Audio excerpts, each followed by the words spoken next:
الحمد لله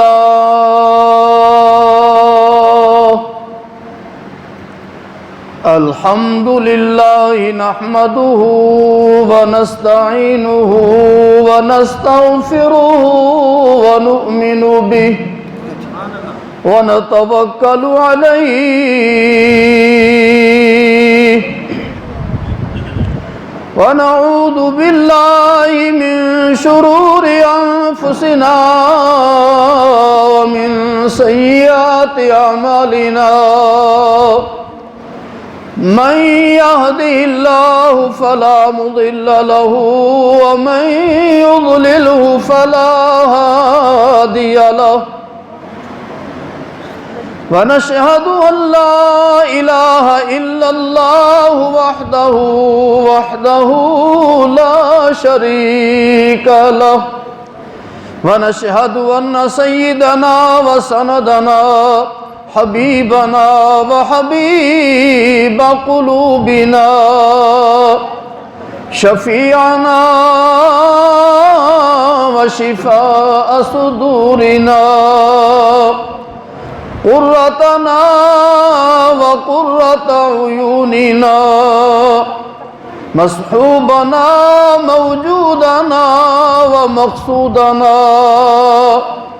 أعلانا وأولانا ومولانا محمدا عبده ورسوله أما بعد فأعوذ بالله من الشيطان الرجيم بسم الله الرحمن الرحيم ولا تقولوا لمن يقتل في سبيل الله أموات بل أحياء ولكن لا تشعرون ولنبلونكم بشيء من الخوف والجوع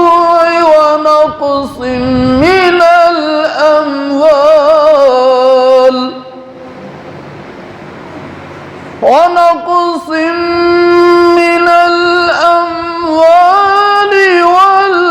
والأنفس والثمرات وبشر الصابرين الذين إذا أصابتهم مصيبة قالوا إنا لله وإنا إليه راجعون آمنت بالله صدق الله مولانا العظيم وصدق رسوله النبي الكريم الأمين الرؤوف الرحيم قال الله تبارك وتعالى في شان حبيبه مخبرا وآمرا إن الله وملائكته يصلون على النبي يا أيها الذين آمنوا صلوا عليه وسلموا تسليما محبت ذوق نہ درود پاک الصلاة والسلام عليك يا رسول الله وعلى آلك واصحابك يا حبيب الله یہ چھوٹا جا کلام ہے اعلیٰ حضرت دا ان دے وچ سارے ایک باری شریک تھے کہ پرسوں تان جو سارے دی حاضری تھے وجہ سب سے اولا و اعلیٰ ہمارا نبی سب سے بالا و والا ہمارا نبی سارے مل کے آخر سب سے اولا و اعلیٰ ہمارا نبی سب سے بالا و والا ہمارا نبی خلق سے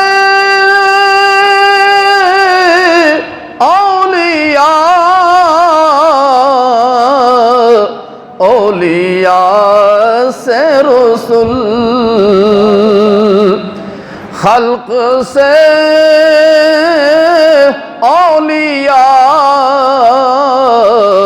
اولیاء سے رسول، اور سب رسولوں سے اعلیٰ ہمارا نبی، سب سے اولیاء و اعلیٰ ہمارا نبی، سب سے بالا و بالا۔ سبحان اللہ۔ ملک کونین میں انبیاء تاجدار، ملک کونین میں انبیاء تاجدار، اور تاجداروں کا آقا ہمارا نبی، سب سے اولیاء و اعلیٰ ہمارا نبی، سب سے بالا و بالا ہمارا نبی۔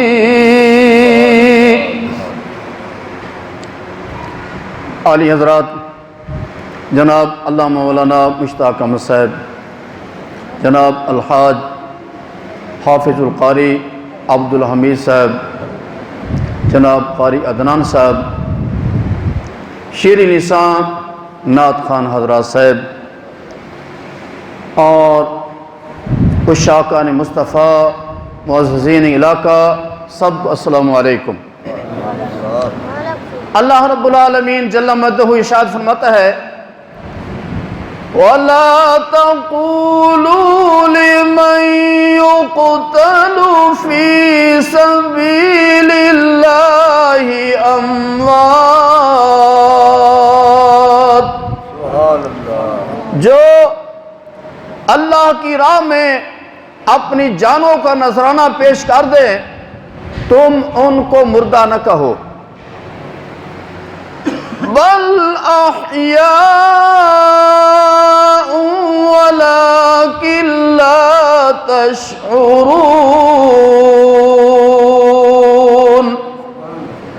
بلکہ وہ زندہ ہیں لیکن ان کی زندگی کا تمہیں شعور نہیں ہے۔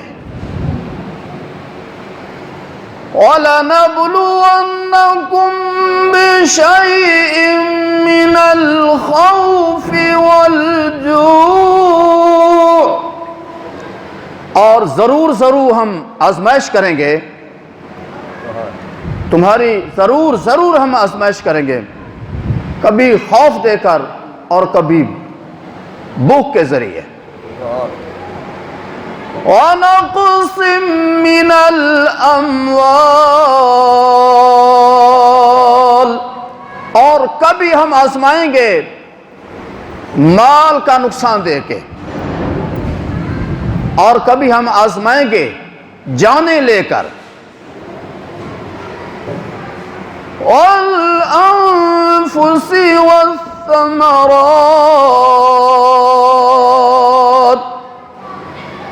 اور کبھی جانوں کے ساتھ ہم مال لے کر، ثمرات لے کر بھی آزمائیں گے۔ فصل بالکل تیار ہے، بس اللہ کوئی ایسا سبب بنا دیتے فصلیں تباہ ہو جاتی ہیں، تو یہ بھی اللہ فرماتے ہیں ہمارا امتحان ہوتا ہے، ہماری آزمائش ہوتی ہے۔ وَبَشِّرِ الصَّابِرِينَ،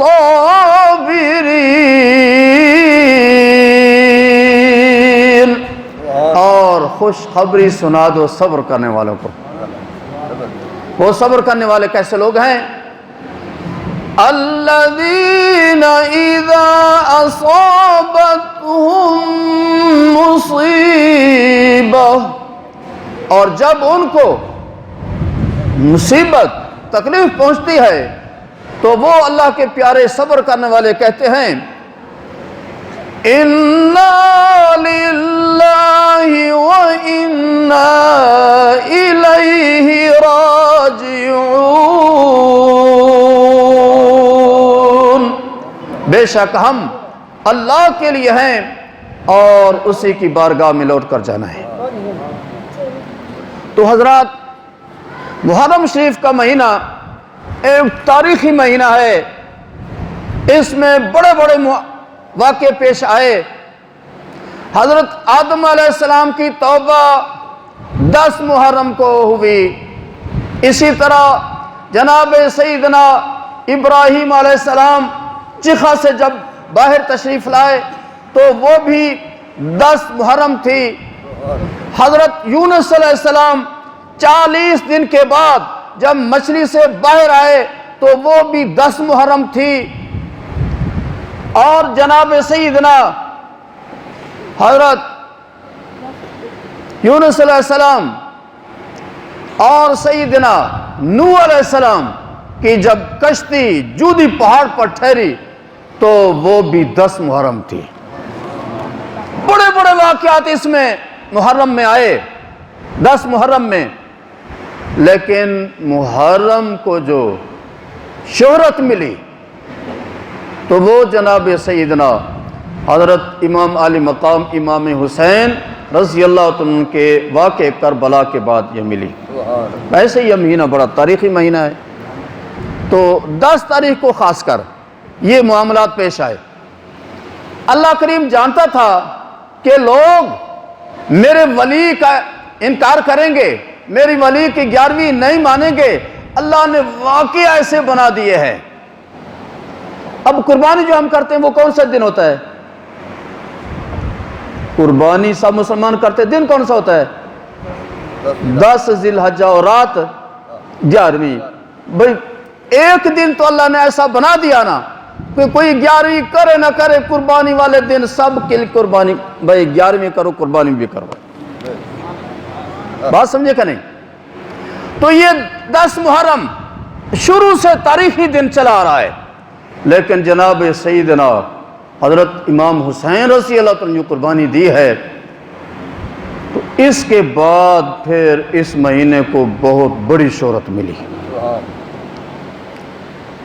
جناب سیدنا حضرت امام علی مقام امام حسین رضی اللہ تعالیٰ عنہ کی شہادت طے شدہ ہے پہلے سے۔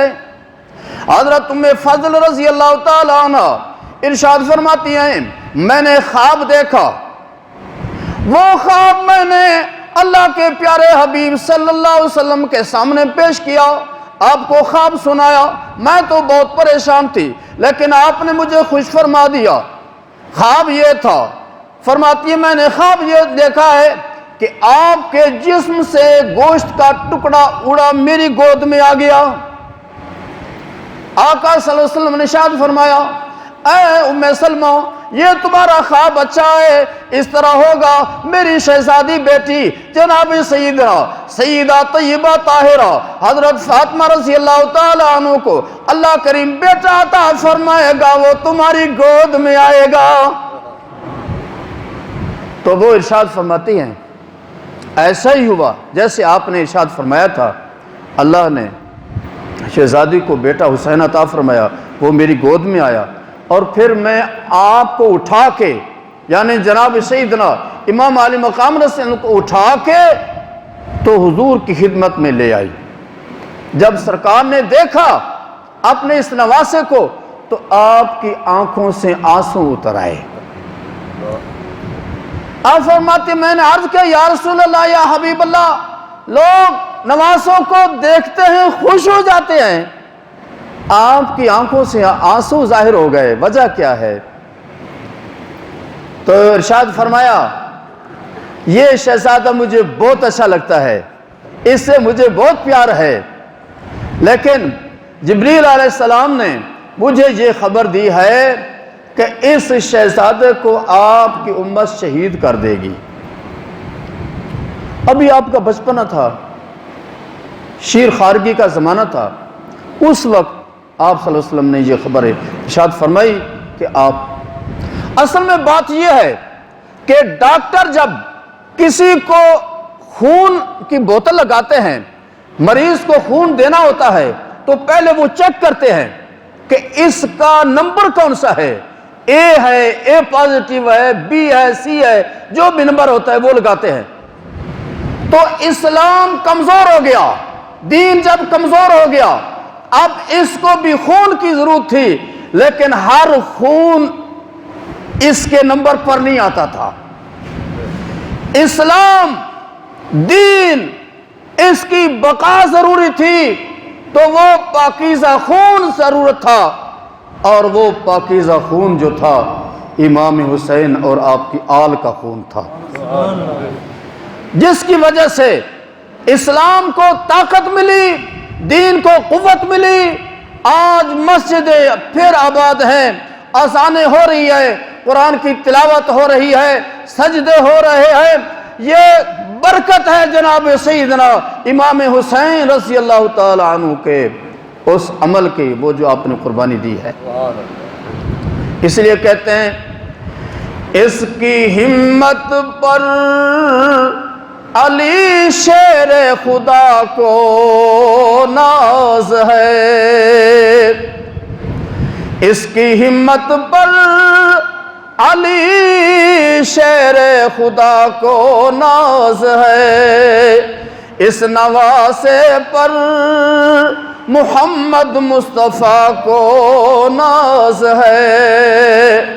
سجدے تو سب نے کیے پر اس کا نیا انداز ہے، اس نے وہ سجدہ کیا جس پر خدا کو ناز ہے، اس نے وہ سجدہ کیا جس پر خدا کو ناز ہے۔ تو بعض لوگ یہ سمجھتے ہیں کہ حضرت امام علی مقام رضی اللہ تعالیٰ عنہ جب کربلا میں تھے تو مقابلہ نہ کر سکے۔ نہیں، ایسی بات نہیں ہے، مقابلہ نہیں تھا، یہ مجادلہ تھا بھی نہیں، یہ تو ایک امتحان تھا، آزمائش تھی، اس سے صبر کے ساتھ وقت گزارنا تھا۔ ورنہ پانی اگر نہر فرات کو حکم ہوتا تو نہر فرات کا پانی چھلکتا ہوا آپ کے قدموں میں سلامی پیش کرتا، اور یزیدی آپ کا مقابلہ بھی نہیں کر سکتے تھے، لیکن ایک امتحان کے طور پر آپ نے وہاں کھڑے ہوئے۔ مروان کے زمانے میں جناب سیدنا امام حسین العابدین رضی اللہ عنہ کو گرفتار کیا گیا، جیل میں ڈال دیا گیا۔ تو امام زہری جو تھے انہوں نے دیکھا کہ حضرت امام حسین العابدین کو پھر جو ہے نا گرفتار کر کے ہتھ کڑیاں لگا کے جیل میں رکھ دیا، تو ان کو بہت افسوس ہوا۔ ان کو جا کے ملے تو حضرت امام حسین العابدین کو دیکھتے ہی رونا شروع کر دیا۔ امام فرماتا ہے زہری کیوں روتا ہے؟ عرض کہ حضور رون ہوتا اور کیا کروں، آپ نے پہلے اتنے بڑے صدمے دیکھے ہیں، اتنا بڑا خونی مرکز آپ نے دیکھا، اتنا بڑا خونی مارکا آپ نے پہلے دیکھا، اور پھر پردہ داروں کے ساتھ آپ نے وقت گزارا، وہ تھوڑے صدمے تھے، پھر آپ کو قید میں ڈال دیا ہے، میں رون ہوتا اور کیا کروں۔ حضرت امام حسین العابدین ارشاد فرماتے ہیں اور زہری یہ اللہ تعالی ہمیں صبر سے گزارا ہے، ورنہ یہ کوئی چیز نہیں ہے۔ وہ جو زنجیروں کے ساتھ آپ جکڑے ہوئے تھے، ایسا کیا تو سارے زنجیر ٹوٹ گئے، ایسا جھٹکا دیا نا تو سارے زنجیر ٹوٹ گئے۔ ارشاد فرمایا زہری ہم تو اللہ کی رضا مان کر بیٹھے ہوئے ہیں، ورنہ یہ زنجیریں یہ قیدیں ہمارے لیے کوئی چیز نہیں ہے۔ تو اس وقت حضرت امام حسین رضی اللہ عنہ نے جو وہاں ایک مارکا دیکھا، وہ بھی ایک امتحان کے طور پر تھا، ورنہ آپ کے پاس ظافر جن حاضر ہوا، ظافر جن انسانی شکل میں آیا۔ آپ نے پوچھا کیسے آنا ہوا؟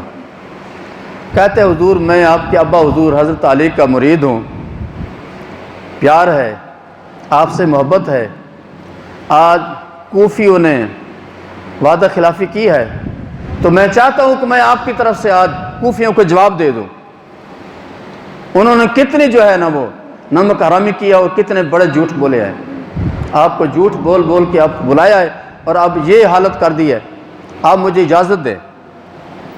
آپ نے ارشاد فرمایا نہیں، تو جن ہے۔ جس چیز میں جیم نون کا وزن آتا ہے وہ چیز خفیہ ہوتی ہے۔ اب جنت ہے ہم نہیں دیکھ سکتے، جن ہے ہم نہیں دیکھ سکتے، تو آپ نے ارشاد فرمایا تو جن ہے وہ تمہیں دیکھ نہیں سکتے، تو ان کو دیکھ دیکھ کے مارے گا، یہ مقابلہ نہیں ہو سکتا۔ تو وہ جن تھا بڑا پڑھا لکھا، وہ کہنے لگا مقام بدر میں صحابہ کرام جب جنگ کر رہے تھے کافروں کے ساتھ، تو اس وقت فرشتے بھی تو آئے تھے نا، آج مجھے بھی اجازت دیں۔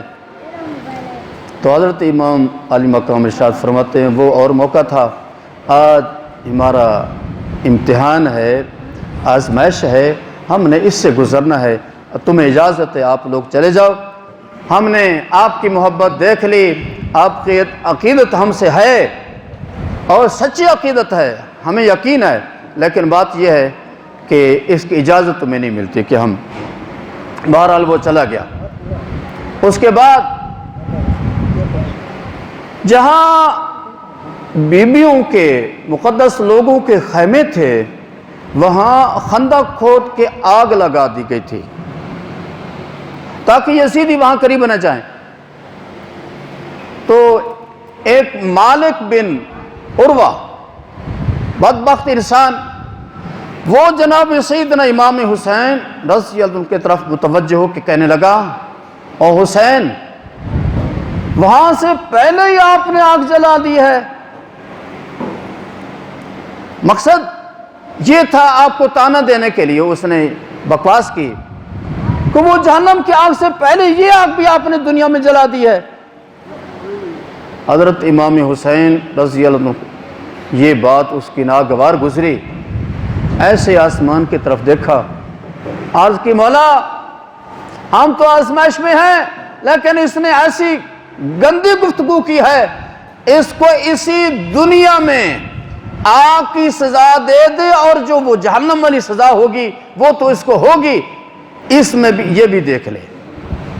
چنانچہ آپ کی زبان مرگ سے جب یہ بات نکلی، ابھی آپ نے عرش کی طرف سے منہ ہٹایا نہیں تھا، آپ کا رخ مرگ آسمان کی طرف تھا کہ اس کا گھوڑا جو ہے وہ ایک گڑھے میں اس کا پاؤں آیا اور یہ گر گیا، پھر گھوڑا بھاگا اور یہ زین کے ساتھ لٹکا پیچھے لگا ہوا تھا، اور گھوڑا اس کو گھسیٹ گھسیٹ کر اس آگ میں اس کو لے گیا، جو آگ جل رہی تھی نا اس آگ میں جا کے اس کو گرایا، اور سب یزیدوں کے سامنے وہ اسی وقت بسم ہو گیا، جل کے راکھ ہو گیا۔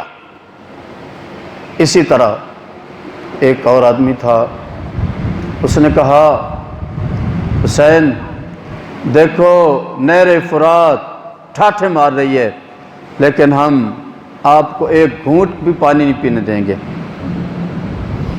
اس کی یہ بات بھی آپ کو اچھی نہیں لگی، واقعی بری بات تھی، ایک تو پانی روکا ہوا تھا اور پھر آدمی باتیں بھی ایسی۔ تو آپ نے آسمان کی طرف رخ کیا اور ارشاد فرمایا رب العالمین اللہم امیتہ عطشانا، اللہم امیتہ عطشانا، اے مولا یہ ہمیں پانی کی تانے دیتا ہے، اس کو بھی پیاس کے ساتھ مار دو۔ چنانچہ آپ کا یہ کہنا تھا، اسی وقت اس کو پیاس لگ گئی اور وہ پانی پانی پانی کرتا ہے، لیکن پانی اس کے حلق سے نیچے نہیں جاتا، اور پانی پانی کرتے کرتے اس کو موت آ گئی۔ تو حضرت امام حسین رضی اللہ تعالیٰ عنہ کے لیے کہ پانی طلب کرنا کوئی مشکل نہیں تھا، یزیدیوں کے ساتھ مقابلہ کرنا بھی مشکل نہیں تھا، لیکن یہ ایک ازل کا مسئلہ طے شدہ تھا، آپ نے وہ قربانی دینی تھی۔ تو جیسے میں نے عرض کیا کہ ڈاکٹر جو ہے وہ نمبر دیکھ کر خون لگاتا ہے، اس کا اے ہے، اے پازیٹیو ہے، بی ہے، سی ہے، تو اسی طرح اسلام کو جو خون کی ضرورت تھی، پاکیزہ خون کی ضرورت تھی، اور وہ پاکیزہ خون جو تھا امام حسین کا تھا اور ان کے اہل بیت کا تھا۔ جس کی وجہ سے آج اسلام زندہ ہے، اسلام ہر جگہ پھیل رہا ہے، پھل پھول رہا ہے، مسجدیں آباد ہیں، قرآن کی تلاوتیں ہو رہی ہیں، جمعے پڑھے جا رہے ہیں۔ یہ جناب سیدنا امام حسین رضی اللہ عنہ کی اس قربانی کا صدقہ ہے۔ اگر اس وقت یہ نہ ہوتا تو اس وقت یزید نے دین کو مسخ کر کے رکھ دیا تھا۔ بڑی بڑی باتیں، وہ ایسی باتیں میں کروں تو فائدہ نہیں ہے، ہم امام حسین کا ذکر کرتے ہیں تاکہ ہمیں ثواب بھی ملے۔ یزید کی حقیقت سب جانتے ہیں کہ وہ کیسا تھا۔ حضرت امام حسین رضی اللہ تعالیٰ عنہ حضور صلی اللہ علیہ وسلم کے ایسے پیارے نواسے تھے کہ آپ صلی اللہ علیہ وسلم ان سے اتنی محبت فرماتے تھے، اتنا پیار فرماتے تھے۔ حضرت ام المؤمنین عائشہ صدیقہ رضی اللہ تعالیٰ عنہ ارشاد فرماتی ہیں کہ حضور صلی اللہ علیہ وسلم میرے گھر سے نکلے تو سامنے حضرت طیبہ طاہرہ فاطمہ زہرا رضی اللہ عنہ کا گھر تھا۔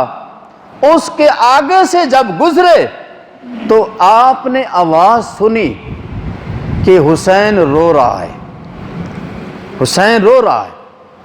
ادھر رک گئے، ارشاد فرماتے ہیں بیٹی یہ میرا حسین کیوں رو رہا ہے؟ اس کے رونے سے مجھے تکلیف ہوتی ہے، حسین جب روتا ہے تو مجھے تکلیف ہوتی ہے۔ حضرات آپ غور فرمائیں، حضور صلی اللہ علیہ وسلم حسین پاک کا رونا بھی برداشت نہیں فرماتے تھے۔ تو جب ظالموں نے آپ پر تیر برسائے، وہ معاملہ کیا تو کتنا آپ کو دکھ پہنچا، لیکن یہ تھی آزمائش۔ آپ صلی اللہ علیہ وسلم کو اس کا علم تھا۔ اس کبھی بھی آپ نے یہ دعا نہیں کی کہ یا اللہ یہ موقع ٹال دے، بلکہ آپ دعا فرماتے تھے اللہم آتیہ صبرا وجمیلا، اے اللہ میرے حسین کو صبر اور میرے حسین کو اجر بھی عطا فرمانا۔ یہ کبھی نہیں کہ یہ موقع ٹل جائے، نہیں، آپ نے تو تیار ہی اس لیے فرمایا تھا۔ جب ایک استاد اپنے شاگرد کو تیار کرتا ہے تو وہ یہ چاہتا ہے کہ اس کا امتحان بھی ہو، اس مرحلے سے بھی یہ گزرے۔ تو آپ نے یہ دعا کی اللہم آتی صبرا و اجرا، اللہ میرے حسین کو صبر عطا فرمانا اور اس پر اجر عطا فرمانا۔ جب وقت آئے لوگ ان کا صبر دیکھیں، کبھی یہ علی اکبر کو اٹھا رہا ہو اور کبھی علی اصغر کو اٹھا رہا ہو، کبھی قاسم کی لاش اٹھا رہا ہو، تو دیکھنے والے کہیں کہ واقعی حسین نے حضور پاک صلی اللہ علیہ وسلم کی لب چوسی ہے، زبان چوسی، آج اس کا اثر کا اظہار ہو رہا ہے۔ تو حضور صلی اللہ علیہ وسلم نے آپ کے لیے صبر کی دعا فرمائی۔ اچھا ایک اور بات، بڑی مزے کی بات میں آپ کو سناؤں، آج تک آپ نے کہیں نہیں سنی ہوگی۔ حضرت امام حسین رضی اللہ تعالیٰ عنہ کی یہ قربانی بہت بڑی قربانی ہے۔ قرآن کی تلاوت سے آپ کو محبت تھی تو اپنی شہادت کے بعد بھی آپ تلاوت کرتے رہے، نیزے پر بھی آپ نے تلاوت فرمائی۔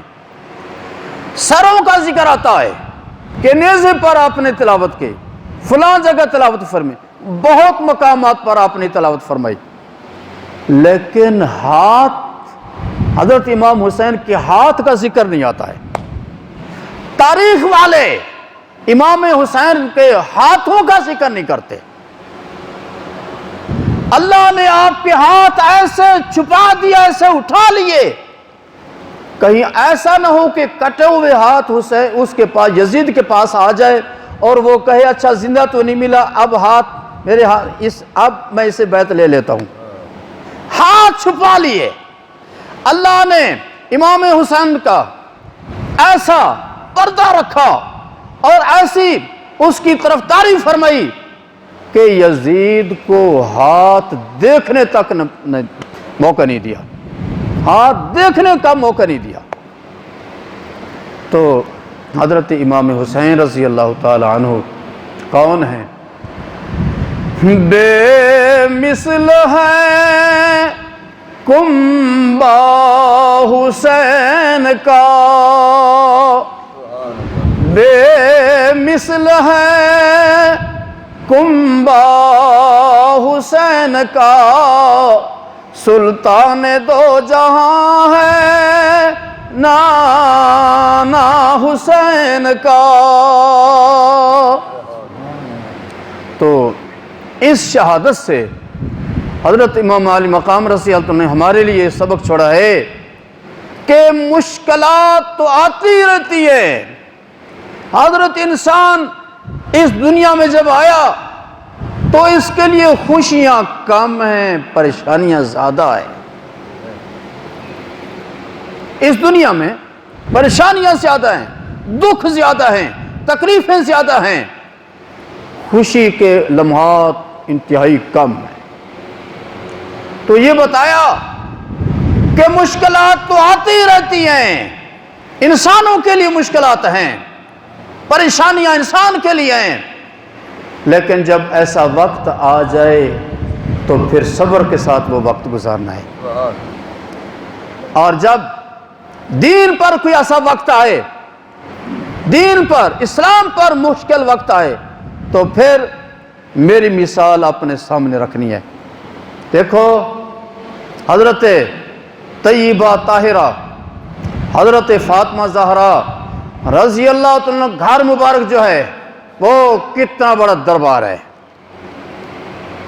کتنی بڑی درگاہ ہے، اور امام حسین جیسا سجادہ کون ہو سکتا ہے؟ امام حسین جیسا جانشین کون ہو سکتا ہے؟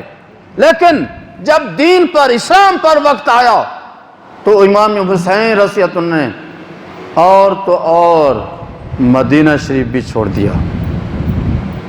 مدینہ شریف، پوچھیں حاجی حضرات سے جو عمرہ کرتے ہیں، حاجی حج کرتے ہیں، عمرہ کرتے ہیں، 8 دن وہاں مدینہ شریف میں رہنا نصیب ہوتا ہے، جب آتے ہیں تو پھر کیفیت کیا ہوتی ہے؟ مدینہ شریف سے نکلنا کتنا مشکل لگتا ہے۔ یہ اعظم چشتی جو تھا بڑا عاشق تھا، یہ حضور صلی اللہ علیہ وسلم کی نعتیں بھی پڑھتا تھا۔ تو عمر کے آخری حصے میں عمرے کرنے کے لیے جب گیا تو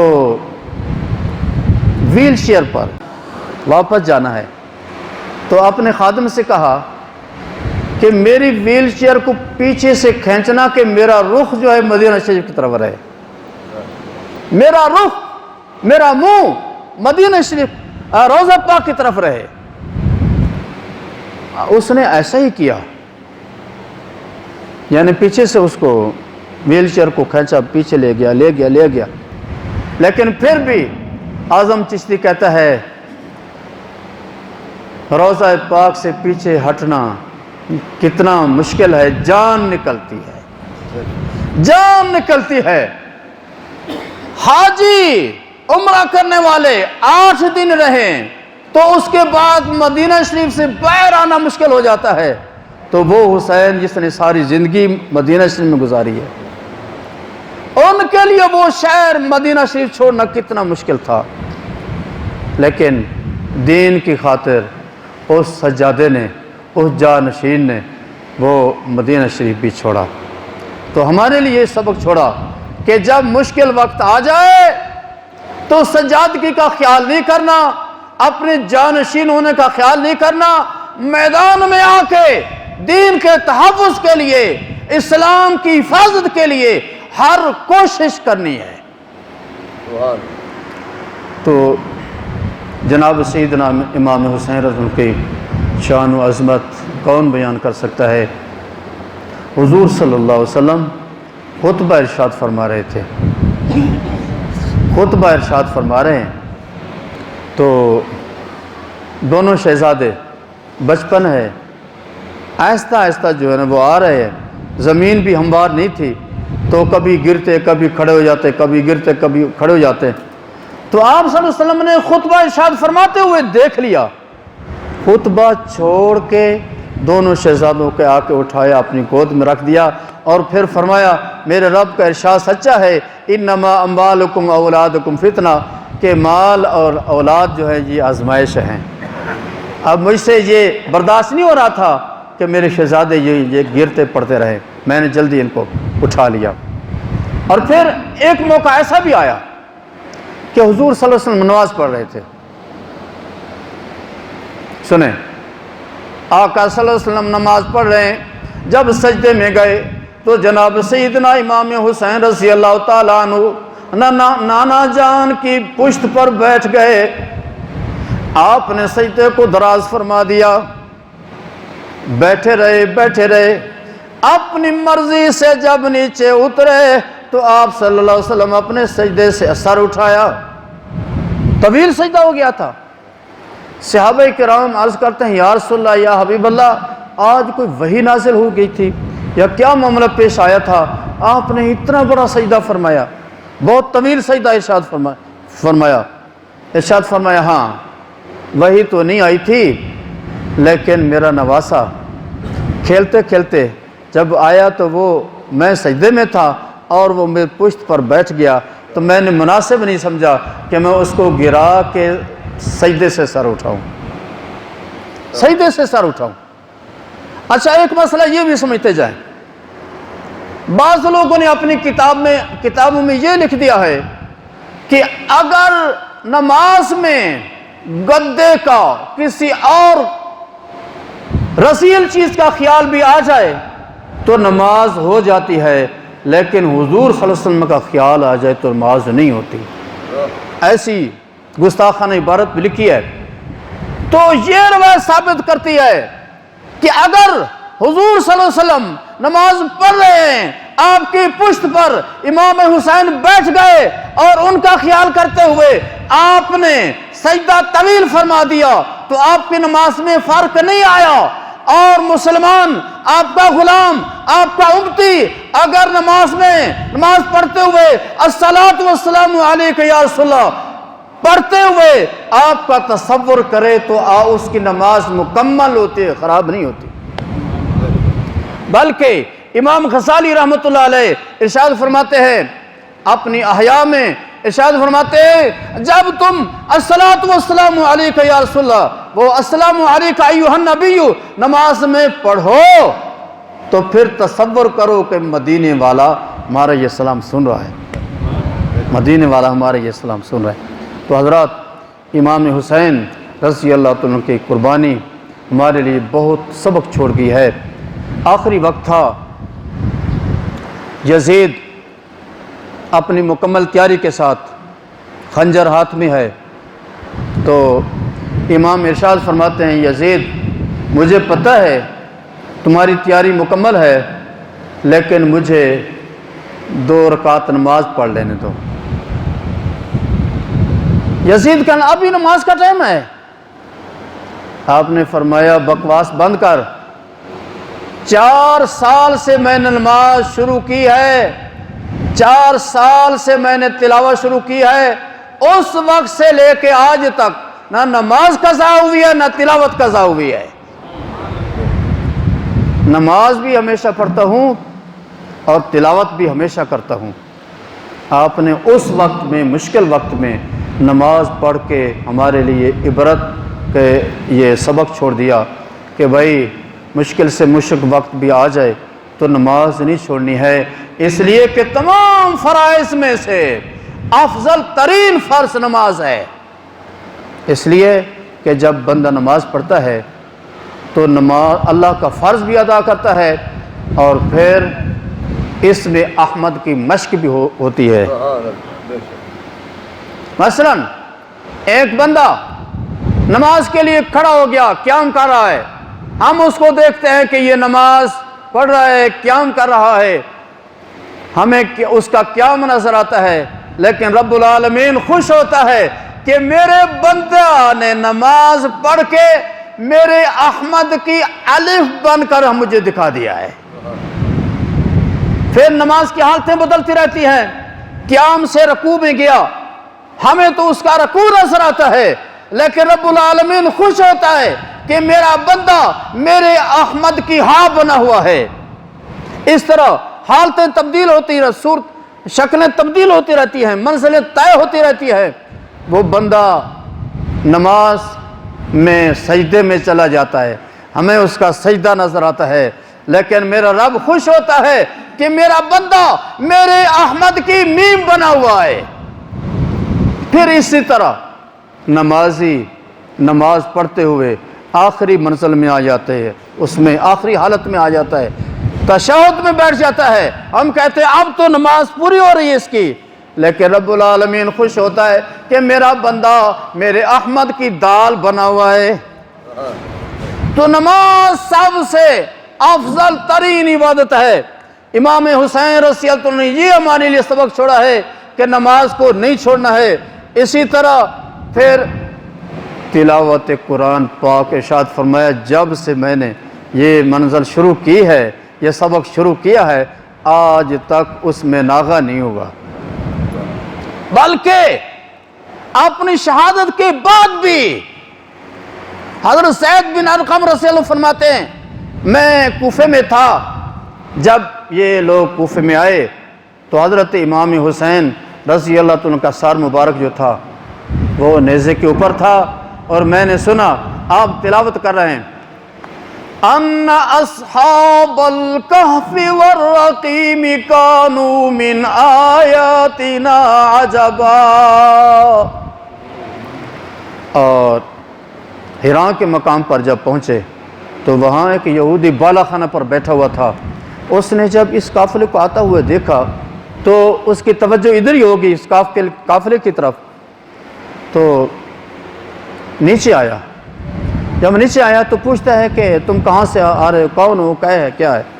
تو انہوں نے بتایا کہ ہم کربلا سے آ رہے، میدان کربلا سے آ رہے، تو یہ ہے، تعارف کرایا۔ جب تعارف کرایا تو وہ یہودی قریب گیا، حضرت امام علی مقام کے سر مبارک کے جب قریب گیا تو آپ تلاوت فرما رہے تھے وَلَا تَحْسَبَنَّ اللَّهَ غَافِلًا عَمَّا يَعْمَلُ الظَّالِمُونَ،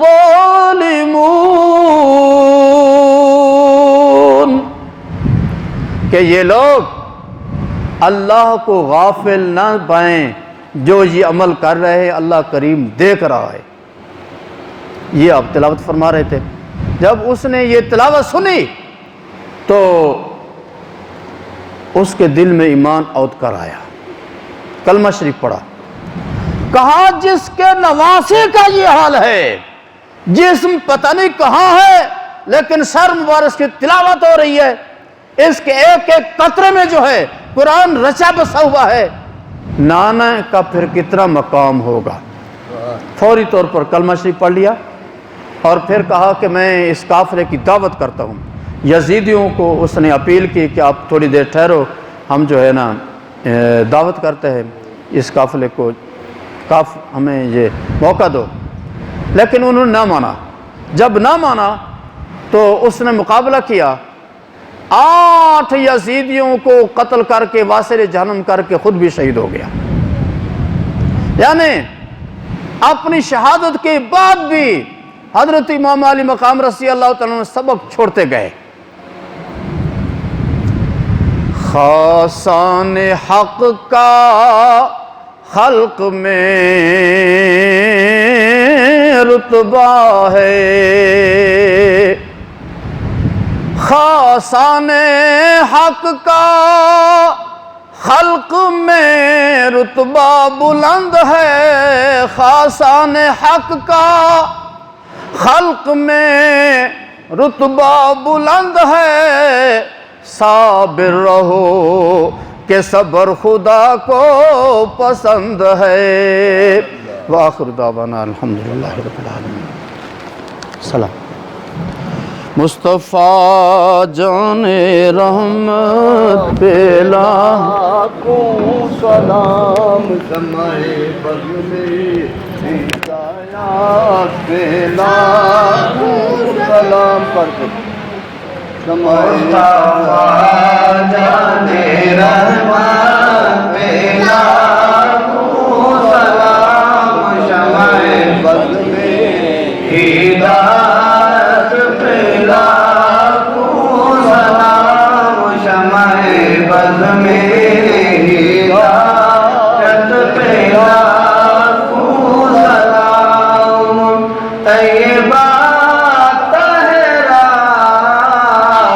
عابدہ زاہدہ طیبہ طاہرہ عابدہ زاہدہ خاتون جنت پہ لاکھوں سلام مصطفیٰ جان رحمت پہ لاکھوں سلام شمع بز میں ہدایت پہ لاکھوں سلام جس کو دھوکے پہ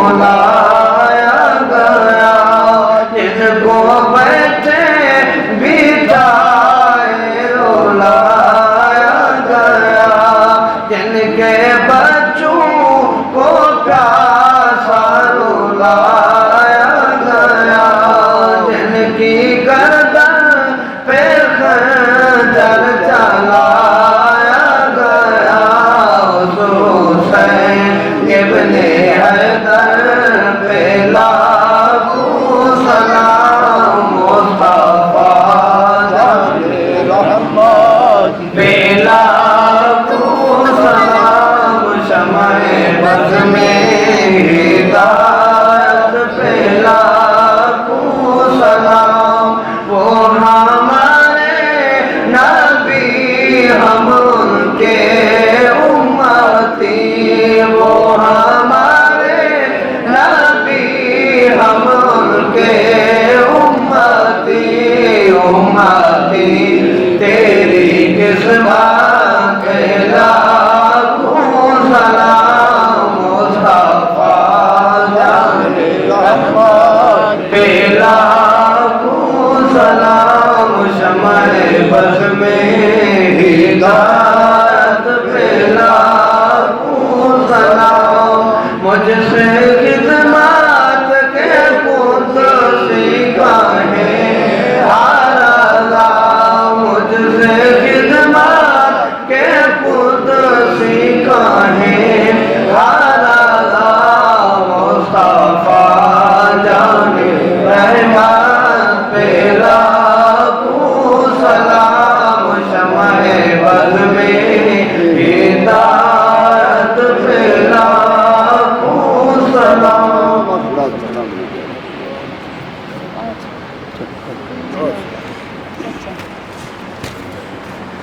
قاری عدنان سے چلے گئے اچھا چلاؤ خاتم سے چھوڑ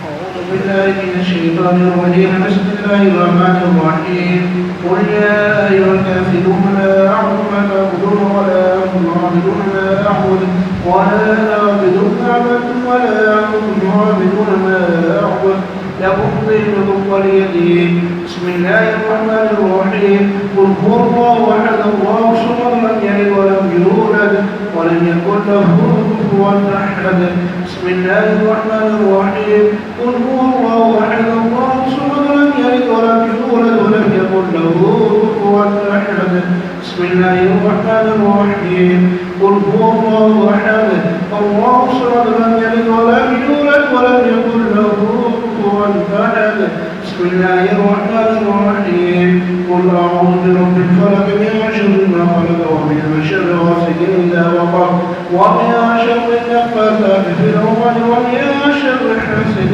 إذا حسد. بسم الله الرحمن الرحيم.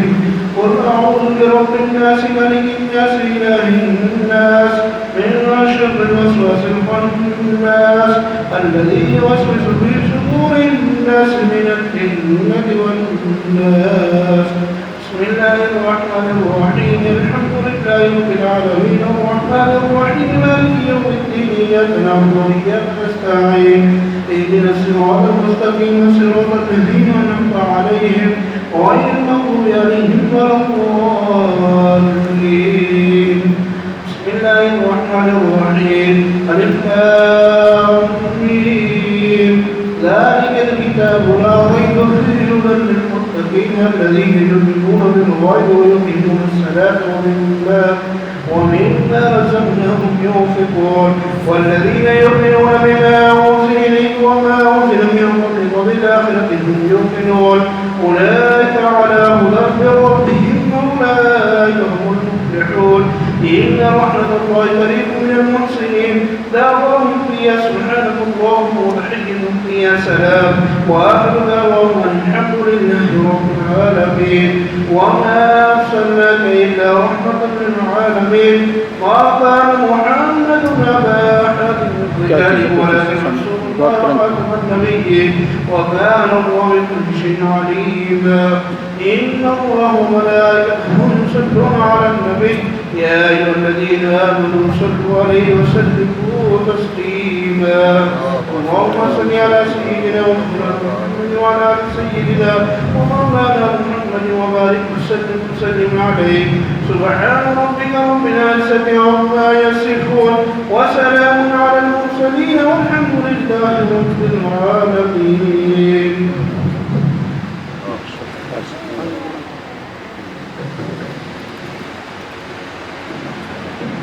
اچھا ایک بار علم شریف اور 3 بار سورہ اخلاص پڑھ لی.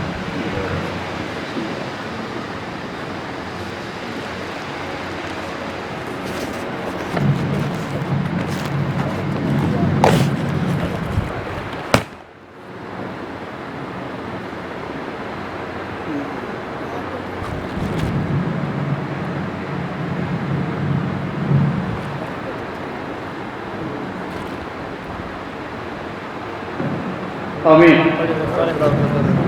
اللهم صل وسلم على سيدنا مولانا محمد وعلى آله وصحبه وسلم. الحمد لله رب العالمين والصلاة والسلام على سيد الأنبياء والمرسلين. اللهم ربنا آتنا في الدنيا حسنة وفي الآخرة حسنة وقنا عذاب النار. اللهم يا أول الأولين يا آخر الآخرين يا ذا القوة المتين يا راحم المساكين يا راحم المساكين ويا أرحم الراحمين يا أرحم الراحمين. اللهم اجعلنا من الذين يدخلون الجنة بغير حساب ولا كتاب. اللهم اجعلنا من الذين يدخلون